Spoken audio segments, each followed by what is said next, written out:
விருத்தாச்சலத்தில் தமிழ்நாடு முதலமைச்சர் மு.க.ஸ்டாலின் 72வது பிறந்த தினத்தை முன்னிட்டு தமிழ்நாடு மின்கழக தொழிலாளர் முன்னேற்ற சங்கம் விருத்தாச்சலம் கோட்டம் சார்பில் பட்டாசு வெடித்து கொடியேற்றி பொதுமக்களுக்கு இனிப்புகள் வழங்கி கொண்டாடினர்.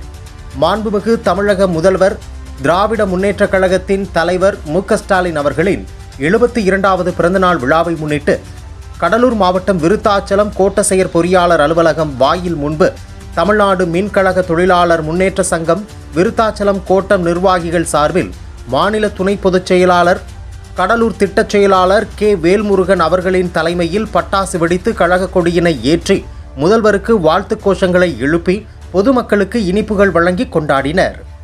மேலும் இந்நிகழ்ச்சியில் திட்ட துணை தலைவர் வெங்கடேசன், திட்ட அமைப்பு செயலாளர் மணிகண்டன், கோட்டச் செயலாளர் பழனிவேல், செயற்குழு பொருளாளர் சீனிவாசன், சிவக்குமார், வேலுச்சாமி, ராஜவேல், வீரன், செந்தில்குமார், பன்னீர்செல்வம், சுரேந்திரன், வேலுமணி, ராஜா, திவான் சதீஷ், மகளிர் அணி தெய்வானை, சுந்தரி சத்யா மற்றும் சங்க மாநில மாவட்ட கிளை நிர்வாகிகள், உறுப்பினர்கள் பலர் பங்கேற்றனர்.